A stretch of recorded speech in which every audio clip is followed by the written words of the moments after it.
O, isa pa kay attorney Ma'am, isa pa kay attorney. Doon tayo sa punto by punto. Wait lang yan. Punto sa punto tayo, Ma'am. Walang lusot. Umiit ang sagutan ni Magalong at sang kamera. Kailan to? Mamaya to, alas 4. Eto, si Bidoy, mga kabsat. Nagpapalusot lang ba si Robin? Pakinggan natin to, 8 minutes. Ang napapansin natin dito sa mga DDS. Wait lang. Mga DDS. Wait lang, attorney ha. Saglit lang. Okay, larga, attorney. Pasok. Ito sa punto.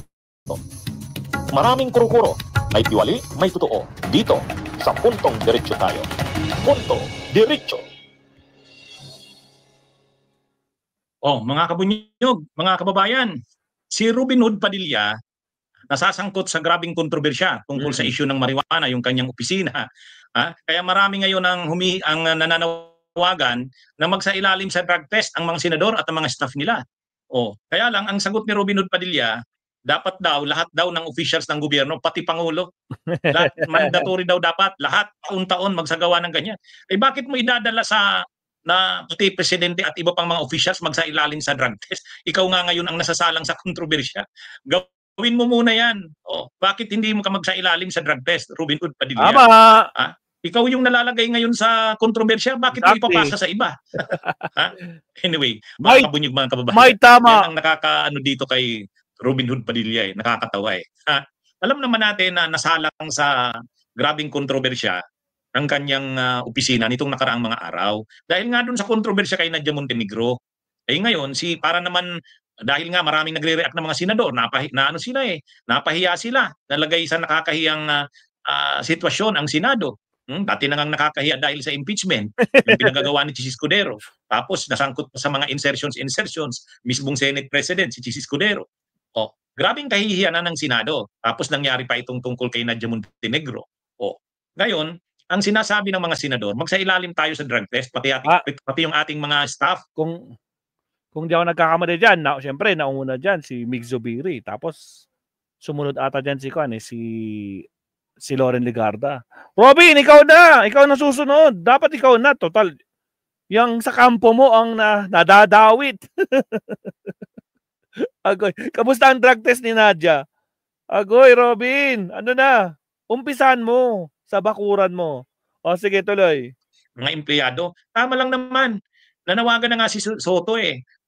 Nagsumulat na mismo siya ng formal na letter kay Chis Escudero. Na dapat nga mag-ano na sila, magsailalim sa drug test. Ngayon, ito namang si Robin. So meaning, nung panahon ni Senator Soto noon, mandatory. Sige, drug test kayo, random drug test. Mandatory random drug test tayo dyan. Ngayon, yung ibabalik. Mukhang may natatakot. Kaya ibabalik kay Pangulong Bongbong Marcos. Anak naman ng kamote, ibinay, oo. Nasa unang-una nasasangkot yung opisina nyo, di ba? Di ba? Ano na? Asa na yung resulta? Sige, tuloy. Robin Hood Padilla, sa halip na sang-ayunan, okay ako dyan, wala akong problema dyan, okay, magandang makita na, maipakita na talagang hindi, di ba kasi sinasabi niya, hindi totoo yun, ano lang daw yun, parang paninira sa kanyang opisina. Pero sa halip na harapin yun, anong ginawa ni Zubiri?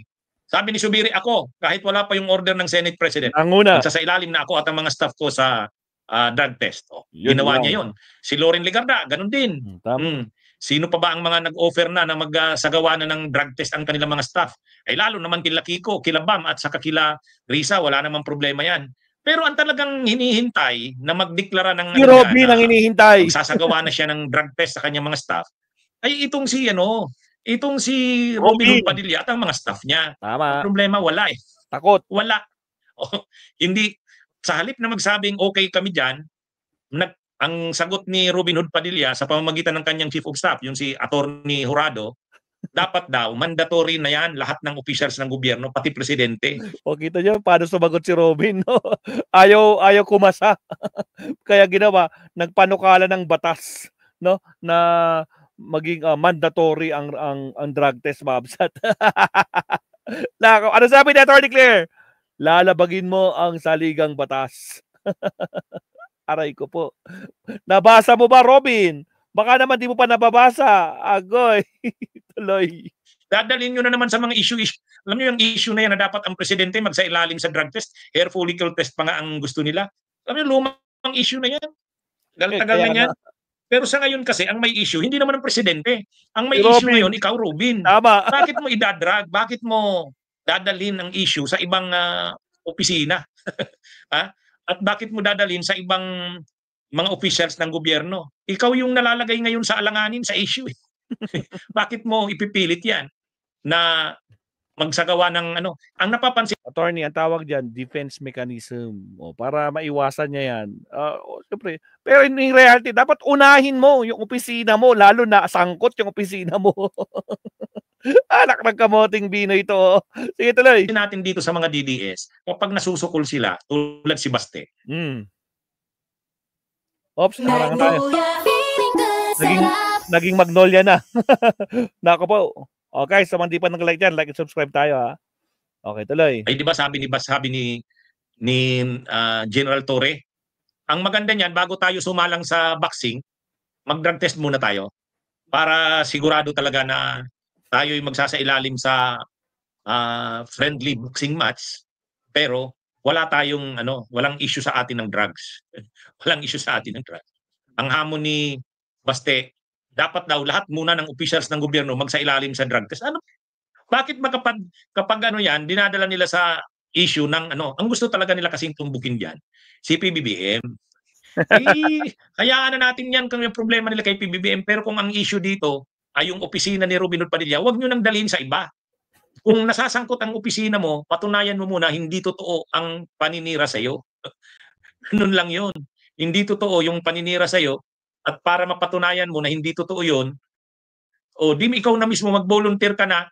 At kung ayaw mo naman mag-volunteer, mayroong nagpo-propose na magsailalim sa ganung tests, o di sabihin mo, hindi kami kontra diyan. Okay kami diyan. Suportado namin 'yan. Mabuti na nga yan para malinis din ang pangalan ko. Sabi dapat ganun si Robin Padilla. Malinis ang pangalan ko, ang opisina ko, at ang buong Senado. Kasi nakakahiya ito na nadadamay ang buong Senado sa issue ko. Pero ang ginawa kasi nila, nag-resign si Nadia Montenegro. Siyempre, pag nag-resign na, hindi na empleyado ng Senado. Bakit nag-resign? Pina-resign para hindi na magsailalim sa drug test? Ganun ba yun? Yun lang, attorney. Ganun ba yun? Kung problema, okay sana yon.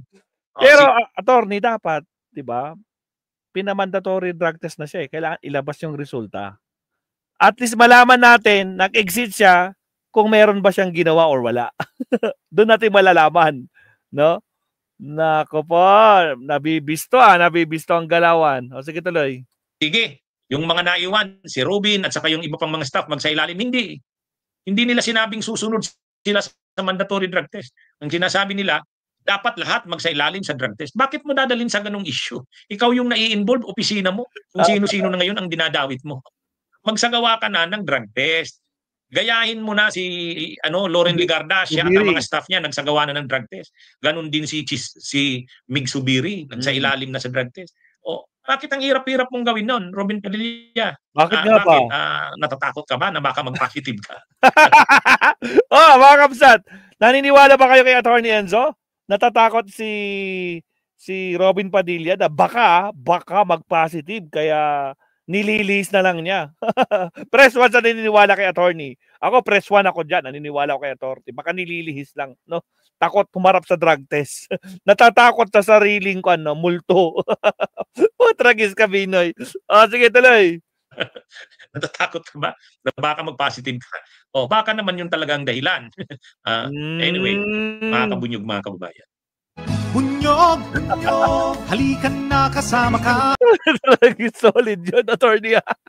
Mga kapsat, Sir Leonardo, naniniwala ka doon kay Attorney. Baka naman talagang takot lang si Robin magpa-drug test kasi baka magkabistuhan na, di ba? Pinapatagal ko na ano pang nililis-dis, pati si Pangulo dinadamay na. Tragis naman, Binoy. Ay, nako. Mga kapsat, okay pa ba kayo dyan? Nag-dinner na ba kayo? Sige, mag-last tayo. Mag-last tayo, mabsat. Last na po tayo, mabsat. No? Relax lang po, wag po kayo magagalit, mga kapsat. Last na to, promise. Last, promise, last.